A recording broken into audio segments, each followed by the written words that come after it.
출애굽기 21장 18절부터 27절까지 말씀입니다. 우리 같은 목소리로 함께 읽기 원합니다. 사람이 서로 싸우다가 하나가 돌이나 주먹으로 그의 상대방을 쳤으나 그가 죽지 않고 자리에 누웠다가 지팡이를 짚고 일어나 걸으면 그를 친 자가 형벌을 면하되 그가 내 손해를 배상하고 그가 완치되게 할 것이니라. 사람이 매로 그 남종이나 여종을 쳐서 당장에 죽으면 반드시 형벌을 받으려니와 그가 하루나 이틀을 연명하면 형벌을 면하리니 그는 상전의 재산입니다. 사람이 서로 싸우다가 임신한 여인을 쳐서 낙태하게 하였으나 다른 해가 없으면 그 남편의 청구대로 반드시 벌금을 내되 재판장의 판결을 따라 낼 것이니라. 23절입니다. 그러나 다른 애가 있으면 각대 생명은 생명으로, 눈은 눈으로, 이는 이로, 손은 손으로, 발은 발로, 된 것은 된 것으로, 상하게 한 것은 상함으로, 때린 것은 때림으로 갚을지니라.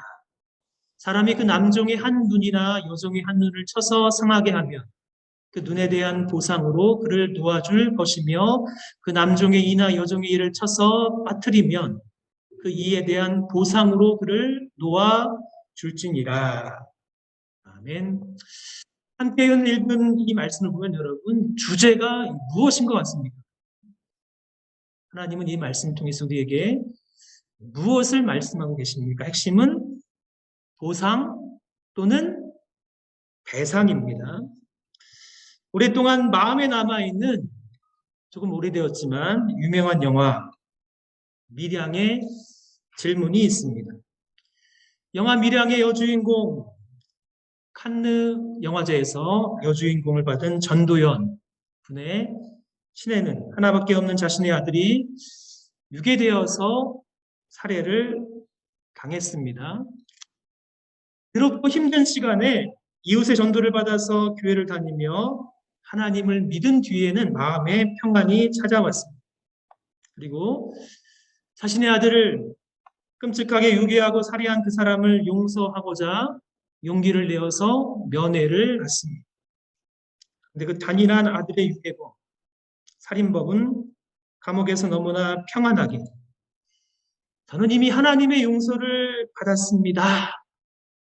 환하게 웃는 모습에 주인공 신혜는 패닉 상태에 빠졌습니다. 아니 피해자인 내가 용서를 안 했는데 어떻게 가해자가 하나님께 이미 용서를 받았다고 마음에 평안할 수가 있는 것입니까? 그렇다면 피해를 받은 그 사람의 엄청난 피해는 어디에서 보상을 받을 수 있는 것인지 영화는 우리에게 질문을 하고 있습니다. 영화 밀양을 만든 이창동 감독은 이 영화를 만든 동기가 있다라고 인터뷰에서 밝혔습니다.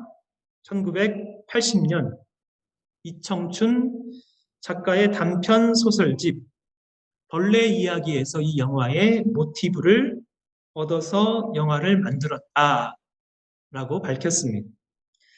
벌레 이야기에서 작가 이청준은 1980년 광주에서 일어났던 참혹한 역사를 보면서 정작 죄를 지은 사람들은 현실에서 최고의 통치자로 군림하고 있는데 광주에 남아있는 사람들은 여전히 끔찍한 악몽에 매일 시달려야 하는 그 현실이 참으로 부조리하다. 그러면서 죄와 용서의 문제를 다루고 있습니다.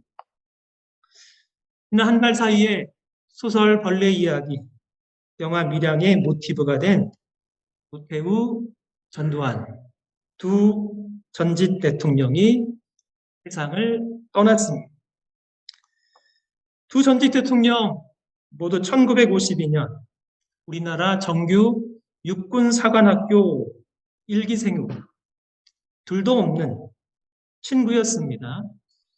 노태우 전 대통령이 결혼할 때 전두환 전 대통령이 사회를 볼 정도로 둘은 정말로 둘도 없는 친구였습니다.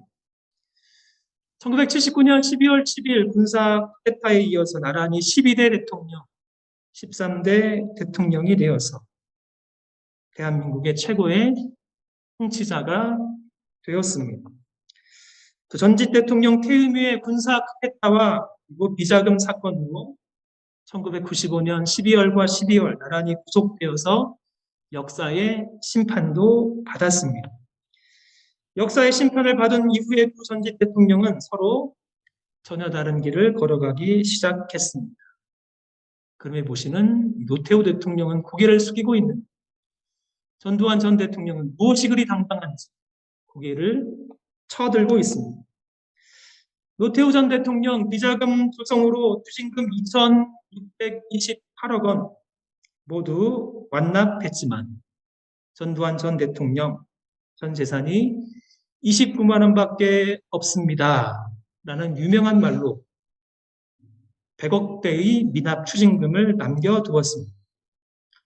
노태우 전 대통령 5.18 광주민주화 운동에 피해를 입은 피해자들에게 지속적으로 사과를 했지만 전두환 대통령 끝까지 피해자에게 단 한마디의 사과도 남기지 아니하고 세상을 떠났습니다. 피해자에게 단 한마디 사과도 없이 우리는 우리의 모든 죄를 하나님께 용서를 구해서 용서를 받을 수 있는 것입니까? 하나님은 구약의 율법과 신약의 복음에서 이 문제에 대해서 우리에게 무엇을 어떻게 가르치고 있는 것입니까? 율법과 복음은 피해자의 피해에 대한 보상의 문제를 우리에게 어떻게 가르쳐 주고 있습니까? 주일마다 살펴보고 있는 신해산 언약, 세 종류의 율법이 있다 말씀드렸습니다. 첫째는 십계명 같은 도덕법, 제사와 절기에 해당되는 의식법, 나라의 백성으로 어떻게 살아야 하는지 시민법. 오늘 말씀은 시민법에 해당되는 피해자의 신체적 피해에 관한 보상에 관한 율법의 말씀입니다. 출애굽기 20장의 십계명뿐만이 아니라 21장부터 23장까지 매주일 살펴보는 시내산 언약의 규정은 하나님과 이스라엘 백성들 사이에 맺은 언약의 수면 규정이기에 자세히 살펴봅니다. 시내산 언약을 넘어서 성경 전체를 통해서 주시는 하나님 말씀을 깨닫기를 원합니다. 본문 말씀 보면 모두 세 가지 경우에 주시는 피해자의 피해 보상에 관한 말씀이 있습니다. 첫 번째 경우, 사람이 서로 싸우다가 생기는 피해 보상의 경우입니다. 18절부터 19절 이런 경우입니다. 사람이 서로 싸우다가 하나가 돌이나 주먹으로 그의 상대방을 쳤으나 그가 죽지 않고 자리에 누웠다가 지팡이를 짚고 일어나 걸으면 그를 친 자가 형벌은 면하되 그간의 손해를 배상하고 그가 완치하게 할 것이니라. 사람이 서로 싸웠습니다. 여기까지는 이해가 됩니다. 우리가 살고 있는 사회도 싸울 일이 없으면 얼마나 좋겠습니까? 그러나 싸울 일이 분명히 있습니다. 그럴 때 잘 싸워야 합니다. 싸움이 말로만 그쳐야 하고 더 심한 경우 폭력으로 그리고 살인으로 발전하지 않도록 주의해야 하는 것입니다. 문제는 사람이 싸우다가 폭력이 발생했습니다. 돌이나 주먹으로 상대방을 쳤습니다. 어떻게 되겠습니까? 만일 고의적으로 상대방을 돌이나 주먹으로 쳐서 상대방이 죽게 되었을 때는 바로 앞에 있는 말씀 출애굽기 21장 12절부터 14절 이 문제에 대해서 하나님은 분명히 이렇게 말씀하십니다. 사람을 쳐 죽인 자는 반드시 죽일 것이나 만일 사람이 고의적으로 한 것이 아니라 나 하나님이 사람을 그의 손에 넘긴 것이면 내가 그를 위하여 한 곳을 정하리니 사람이 그리로 도망할 것이며 사람이 그의 이웃을 고의로 죽였으면 너는 그를 내 제단에서라도 잡아내려 죽일지니라. 말씀은 십계명의 6번째 계명, 살인하지 말라 하시는 하나님의 말씀입니다. 살인하지 말아야 하는데 고의적으로 사람을 돌이나 주먹으로 쳐서 죽였습니다. 고의적인 살인의 경우 예외 없이 이 문제에 관한 하나님의 정의는 너는 그를 내 제단에서라도 잡아내려서 죽일지니라. 제단에서 하나님께 아무리 용서를 구해도 이 문제에 관한 하나님의 정의는 하나님의 제단에서라도 잡아내려서 죽이라고 말씀하십니다. 사람을 쳐서 죽이게 되었는데 마음에 사람을 죽이고자 하는 의도가 없이 우발적으로 어찌하다 보니 일어난 사건이 있습니다. 이 경우는 의도적으로 죽이고자 하는 고의성이 없기에 도피성을 두어서 또 다른 억울한 죽음을 방지할 수 있습니다. 그러므로 살인의 경우 중요한 것이 의도적인가 의도적이 않는 것인가, 그것이 중요한 판단의 기준이 됩니다. 이번에는 서로 싸우다가 돌이나 주먹으로 상대방을 쳤는데 다행히도 상대방이 죽지 않고 자리에 누워 있다가 지팡이를 짚고 일어나 걷게 되었습니다. 이 경우 하나님의 정의는 사형이 아니라 배상 또는 보상입니다. 사람을 고의적으로 죽이게 되는 경우 그가 받는 형벌은 사형이지만 이 경우에는 그간의 손해를 배상하고 그가 완치하게 할 것이니라. 그간의 손해 무엇이 있겠습니까? 그동안 일해서 벌 수 있는 소득, 그리고 완치될 때까지 필요한 치료비까지 하나님은 배상해야 된다라고 말씀합니다. 다른 사람에게 피해를 입혔는데 아무런 배상이 없이는 용서는 없는 것입니다. 영화 밀양의 파렴직한 살인자처럼 그냥 하나님께만 용서를 받는 경우에는 성경 어디에도 없는 것입니다. 피해자에게 배상하지 않고 하나님께 용서를 받는 것은 하나님의 정의가 아니다라고 오늘 본문 우리에게 말씀합니다. 그간의 손해를 배상하고 그가 완치되게 할 것이니라. 두 번째 경우입니다. 사람이 서로 싸우다가 옆에 있는 임신한 여인이 낙태를 하게 되었습니다. 22절 구체적으로 하나님 이렇게 말씀하십니다. 사람이 서로 싸우다가 임신한 여인을 쳐서 낙태하게 하였으나 다른 해가 없으면 그 남편의 청구대로 반드시 벌금을 내되 재판장의 판결을 따라 낼 것이니라. 서로 싸우다가 임신한 여인이 낙태를 했습니다.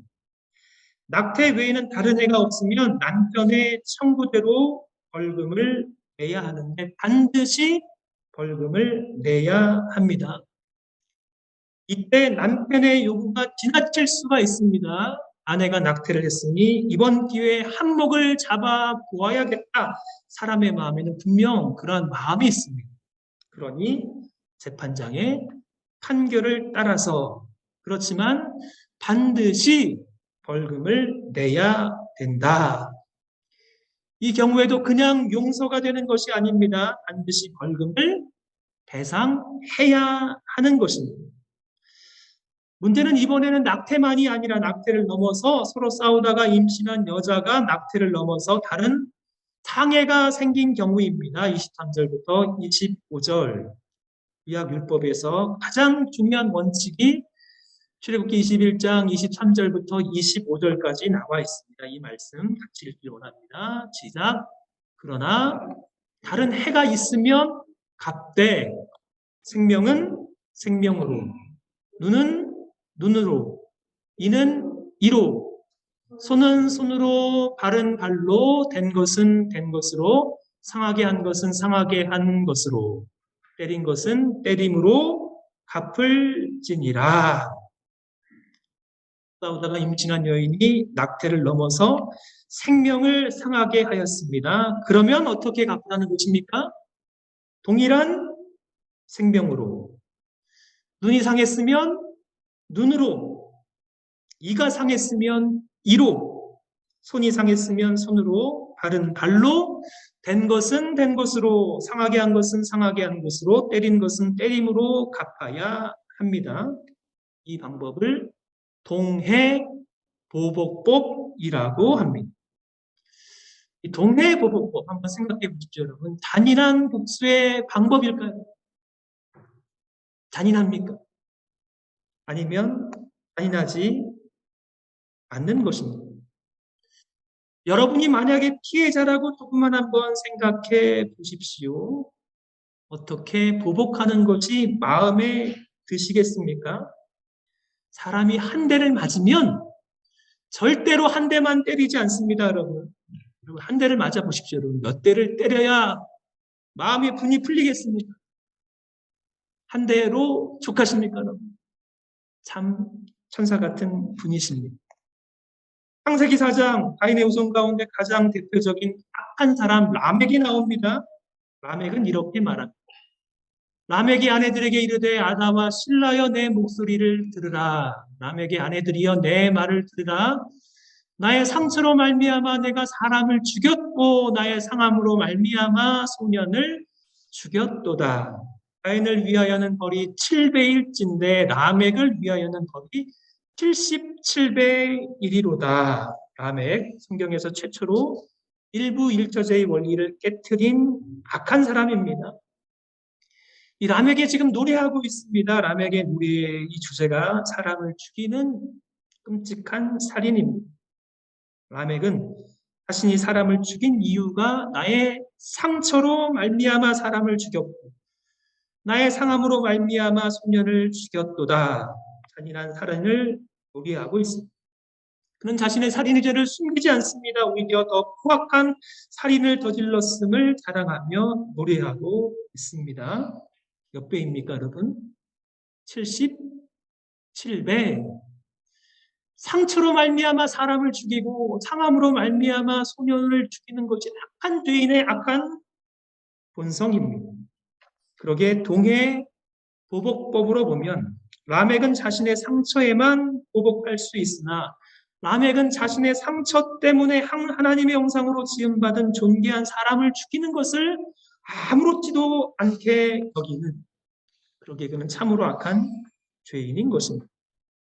그러기에 동해 보복법의 당점이 있습니다. 사람의 마음이 더 악한 죄악으로 나아가지 않도록 막는 최소한의 윤리 규정. 그런데 여러분, 이것이 사람에게는 필요한 것입니다. 이 동해 보복법의 원리는 구약 윤리에서 얼마나 중요한지 출애굽기에만 나오는 것이 아니라 하나님은 레위기에도 그리고 신명기에서도 반복적으로 이 동해 보복법의 말씀을 계속해서 말씀하십니다. 레위기 24장 17절부터 22절 이렇게 말씀합니다. 사람이 만일 그의 이웃에게 상해를 입혔으면 그가 행한 대로 그에게 행할 것입니다. 상처에는 상처로, 눈에는 눈으로, 이에는 이로 갚을지라. 남에게 상해를 입힌 그대로 그에게 그렇게 할 것입니다. 짐승을 죽인 자는 그것을 물어줄 것이며 사람을 죽인 자는 죽일지니 거류민에게든지 본토인에게든지 그 법을 동일하게 할 것은 나는 너희의 하나님 여호와임이니라. 하나님의 정의는 그대로, 그 이상을 넘어서지 말고 그대로 갚아주는 것이 하나님의 정의라고 말씀합니다. 신명기 19장 19절부터 21절에도 동일하게 그렇게 동해보복법의 원리로 행하라고 하시는 중요한 이유가 있습니다. 그가 그의 형제에게 행하려고 꾀한 그대로 그에게 행하여 너희 중에서 악을 제하라. 그리하면 그 남은 자들이 듣고 두려워하여 다시는 그런 악을 너희 중에서 행하지 아니하리라. 내 눈이 국률이 여기지 말라. 생명에는 생명으로, 눈에는 눈으로, 이에는 이로, 손에는 손으로, 발에는 발로이니라. 그러므로 사랑하는 여러분, 여러분이 할 수 있는 최대치는 어디까지, 여러분? 그 이상을 넘어가지 마시고 어디까지? 받은 만큼만, 당한 만큼만 하시기를 간절히 바랍니다. 이것이 구약의 윤리입니다. 그것을 넘어가지 않도록 특별히 조심해야 하는 것입니다. 세 번째 경우, 이번에는 사람의 소유물로 여기던 노예에 관한 대상의 규정입니다. 이스라엘 백성들이 살아가던 시대에도 노예의 인권이 전혀 없던 시대입니다. 우리 하나님은 노예도 귀하게 여기셔서 율법의 시민법 가운데 첫 번째 규정이 노예에 관한 규정이었습니다. 노예에 관한 대상을 말씀하시면서 지금의 시각으로 보면 한계가 있지만 하나님은 노예의 인권을 참으로 중요하게 여기시면서 출애굽기 21장 20절부터 21절 노예에 관한 배상의 규정을 이렇게 말씀하십니다. 사람이 매로 남종이나 여종을 쳐서 당장에 죽으면 반드시 형벌을 받으려니와 사람을 죽였습니다. 그가 심지어 노예라 할지라도 주인은 반드시 형벌, 주인이 받는 형벌이 무엇이겠습니까? 여러분, 사람을 죽였으면 동일하게 노예여도 사형에 해당되는 형벌을 받습니다. 그런데 그가 하루나 이틀을 연명하면 형벌을 면하리니 그는 상전의 재산임이라. 하루나 이틀을 연명했다면 주인은 노예를 죽일 의도로 매를 든 것이 아닙니다. 교육이나 훈계의 목적으로 매를 든 것일 것입니다. 그러기에 하루나 이틀을 연명한다면 주인의 의도를 살펴서 형벌을 면하게 되는 것입니다. 노예는 사람이 아니라 짐승처럼 취급받던 시대에 주인이 매로 남종이나 여종을 쳐서 당장에 죽으면 주인이라 할지라도 반드시 형벌을 받습니다. 그러게 노예는 짐승이 아니라 노예도 사람이며 노예도 하나님의 형상으로 지음받은 존귀한 인간이기에 노예를 의도적으로 죽인 주인도 사람을 죽인 형벌과 똑같은 형벌을 받습니다. 의도성이 없다면 그러한 경우에는 예외가 있습니다. 26절, 27절 조금 더 특수한 사례가 나옵니다. 사람이 그 남종의 한 눈이나 여종의 한 눈을 쳐서 상하게 하면 그 눈에 대한 보상으로 그를 놓아줄 것이며 남종의 이나 여종의 이를 쳐서 빠뜨리면 그 이에 대한 보상으로 그를 놓아줄지니라. 의도가 아니라 실수로 노예의 눈을 쳐서 상하게 하면 눈에는 눈, 그것을 넘어서 주인의 눈을 상하게 하는 방법이 아니라 노예의 눈에 대한 보상으로 그 노예를 아주 해방하여서 자유케 하는 법입니다. 노예의 이를 쳐서 이가 상하게 하는 경우에도 마찬가지로 보상으로 그를 놓아서 자유케 하라. 그러므로 여러분, 이 법은 주인에게 유리할까요? 노예에게 유리할까요? 눈만 다치면, 이만 다치면 자유케 될 수도 있는 이 법도 여전히 노예에게 참으로 유리한 법인 것입니다.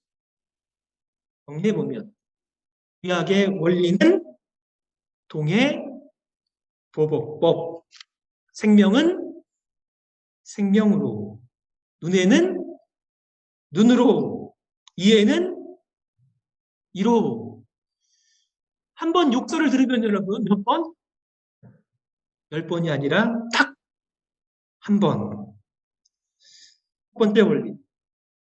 노예든 사람이든 고의적으로 사람을 죽인 경우에는 예외가 없습니다. 반드시 고의적으로 죽인 형벌, 동일한 사형으로, 생명은 생명으로 갚습니다. 두 번째 원리, 사람을 죽이고자 하는 의도성이 없는 상태라면 사람을 죽인 사람도 도피성에 피하여 생명을 건질 수가 있는 은혜를 베풀어 주십니다. 세 번째 경우, 사람을 죽이고자 하는 의도가 없었는데 사람이 다친 경우에는 예외 없이 반드시 손해를 배상해야 하는 것입니다. 치료비도 물어주고, 다친 경우에는 일하지 못한 경우에 일하지 못한 배상도 해야 하는 것입니다. 네 번째, 노예의 경우는 참으로 특수한 경우이지만 노예도 의도적으로 죽인다면 예외 없이 사형이지만 의도적이지 않다면 노예가 당한 피해에 대한 보상으로 노예에 대한 보상도 반드시 해야 하는 것입니다. 그 어떤 경우에 하나님 앞에서만 용서를 구하면 다 되는 것이 아니라 사람에게 피해를 입혔으면 동해 보복법의 원리로 그대로 피해도 배상하고 보상하는 것이 구약의 중요한 하나님의 보상의 원리입니다. 1907년 조선에서 평양에서 영적인 대각성 부흥이 일어났습니다. 사람들이 놀라운 회개 운동이 일어났습니다. 하나님 말씀을 듣고 함께 기도할 때 그 말씀 그대로 하나님께만 용서를 구하는 것이 아니라 사람들에게 용서를 구하는 진정한 회개 운동이 일어났습니다. 조지 맥균 선교사가 부흥 운동이 일어난 것을 보고 선교 보고를 이렇게 했습니다. 어느 선교사를 마음에 미워해 오던 한 장로는 공개적으로 용서를 빌었습니다. 하나님께 죄를 고백한 후에는 다른 사람에게 가서 용서를 간청하며 울부짖었습니다. 예배당 안에 모든 사람이 흐느껴 울었습니다. 국산 선교부 조사는 오늘날 집사에 해당됩니다. 그가 레크를 위해 일할 때 그로부터 우리 돈 2달러에 해당되는 총 4인을 취했다고 고백했습니다. 그는 그 돈을 그레암리에게로 가지고 와서 그것을 미국에 있는 레크의 아내에게 보내달라고 요청했습니다. 남편들은 새 아내를 얻기 위하여 자신들의 아내를 거의 죽음에 이를 정도로 증오했다고 고백했습니다. 그중 몇 명은 처가에 가서 아내들에게 그 사실을 솔직하게 고백했습니다. 이런 경우가 너무나도 많은 진정한 회개 운동이 일어났습니다. 또 한 사람은 과거 수년 전 자신이 너무나도 몹쓸 행동을 하는 강도였음을 고백한 이후에는 경찰에 자수하고 자진해서 구속된 일도 있었습니다. 많은 사람들로부터 존경받고 선교사들과 절친한 한 장로는 회개의 영으로 임하신 성령의 강권적인 역사 앞에 자신의 죄악된 모습이 투명하게 비추어지자 도저히 견딜 수가 없어서 수년 전 빚을 갚고 영수증을 받았으나 빚을 갚는 과정에서 진 빚을 다 통산하지 못하고 속인 일이 있었습니다.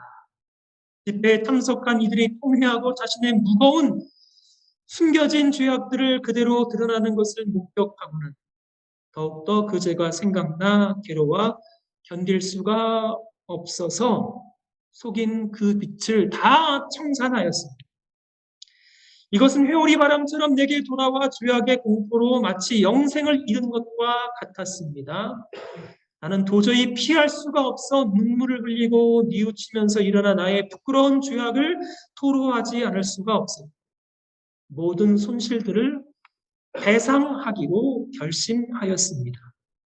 그런 후에 평화, 이상하고 향기로운 형언할 수 없는 평화, 결코 전에는 알지 못했던 그러한 행복이 나의 심령을 사로잡는 것 같았습니다.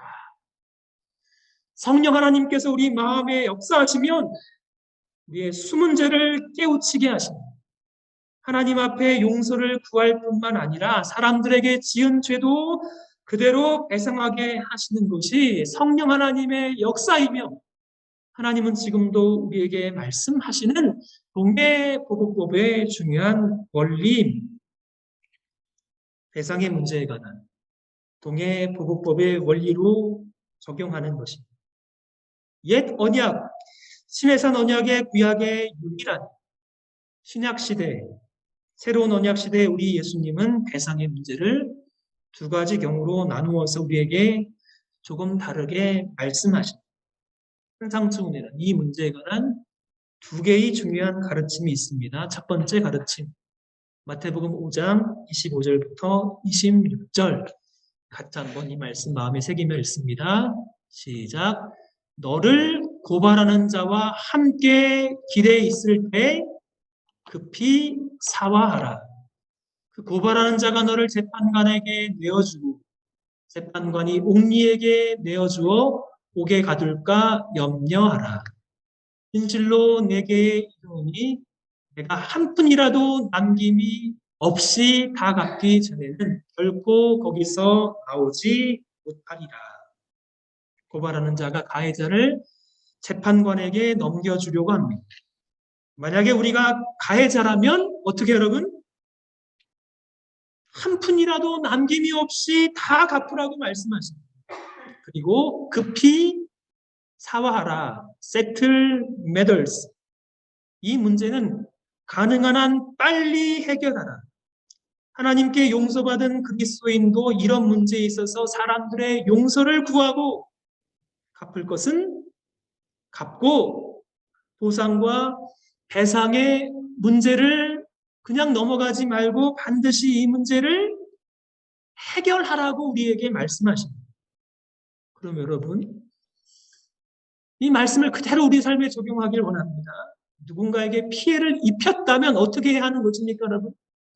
하나님께 용서도 구해야 하지만 피해를 입은 사람에게 찾아가서 그 문제를 빨리 올해가 가기 전에 2021년도가 지나기 전에 그 문제를 해결해야 하는 것입니다. 이것이 하나님께서 우리에게 말씀하시는 배상의 원리입니다. 그런데 이번에는 마태복음 5장 38절, 42절 동해보고법을 우리에게 이렇게도 말씀하십니다. 마태복음 5장 38절부터 42절 이 중요한 말씀 같이 한번 또 읽겠습니다. 시작. 또 눈은 눈으로 이는 이로 갚으라 하였다는 것을 너희가 들었으나 나는 너희에게 이르노니 악한 자를 대적하지 말라. 누구든지 내 오른편 뺨을 치거든 왼편도 돌려대며 또 너를 고발하여 속옷을 가지고자 하는 자에게 겉옷까지도 가지게 하라.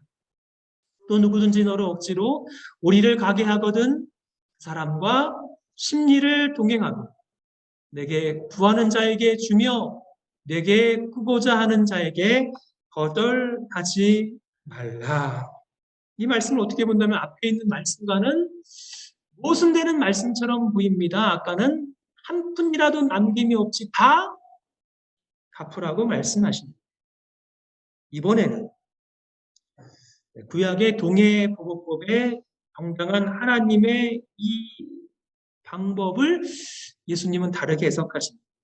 그게 전자는 제가 보기에는 가해자에게 주시는 분명한 말씀입니다. 후자는 악한 자를 만났을 때, 악한 자가 내 오른편 뺨을 치는 피해를 입었을 때, 누군가 우리를 고발하여 속옷을 가지고자 하는 피해를 입었을 때, 누군가 우리로 하여금 억지로 우리를 가게 하는 피해를 입었을 때, 누군가 우리에게 구하고자 하는 일이 생겼을 때, 두 번째 예수님의 말씀은 가해자에게 주시는 것이 아닙니다.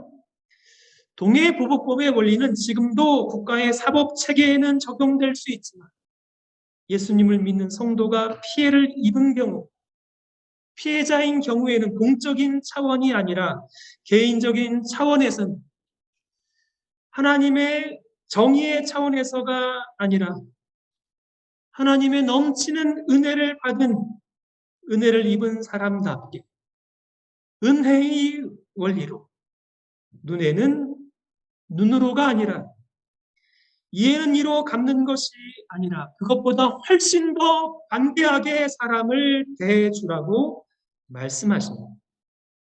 가해자의 배상은 한 푼도 남김없이 다 갚아야 하지만 우리가 피해를 당한 경우라면 보복의 문제로 사람을 대하지 말고 악한 자를 대적하지 말고 악한 자가 아니라 아주 악한 사람입니다. 악한 자에게 마땅히 눈은 눈으로 이는 이로 갚아주는 동해보복법의 원리로 대하는 것을 뛰어넘어서 악한 자라 할지라도 우리 예수님은 그에게 대적하지 말라고 하십니다. 대적의 보복이 아니라 너그러운 관용의 은혜를 베풀라라고 우리에게 말씀하십니다.